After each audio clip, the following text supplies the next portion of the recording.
To view large images and save them from Instagram. Now this is my Instagram account. Let me show maybe this is the image that I want to download from my Instagram. Now you realize like you can't save this image here. Okay, when I right click on it, I'm using Chrome, so I can't right click. I don't have an option to click on save image. Okay, there is save as, but save as will be actually saving the whole page, which won't really be saving any image. So what to do if you want to save this image, you can right click on it, then click on inspect. When you click on inspect, you realize actually there will be a line like this div. For those of you who are doing maybe website design, you kind of know what this is. But what you're going to do, you're going to just go on another line above that line, usually the line which has that arrow. Okay, just go to this section above this div, which is above the current div that you're on. Okay, this one.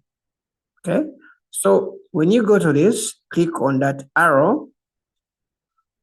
When it drops down the image, you can move your mouse on these links, then you see actually the full image. Okay, so what you're going to do is, do you see where there is current source? You're going to click on current source.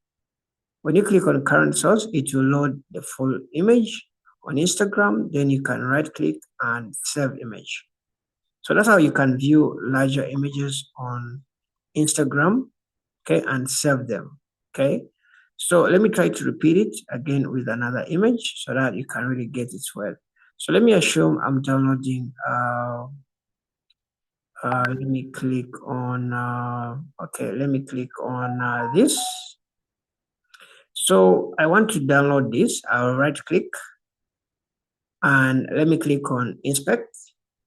When I click on inspect, you realize like my the selected line will be this div. Now I usually go to this div above, okay, which has this arrow, unless maybe you click and it starts from here. That's when you just click on that arrow. But most cases, when you right click and click on inspect, it will start with this div, whereby you have to go to the div above, okay, which has that arrow. You click on that arrow so that it drops down. Then you click, put your mouse on those links, okay? There are those links which are inside those blue links. So it will load current source. Then you click on that blue link. In other words, that is the current source. That is the image current source link in full dimensions. So you click on that, then it will load the full image, which you can try to maybe save if you want. Now, this is happening in Chrome. I believe it's the same thing that you can maybe do in Mozilla. But if you're suffering with viewing the big pictures, okay, on your Instagram, that is how you do it, okay? See you in the next video. Don't forget to subscribe, and bye-bye.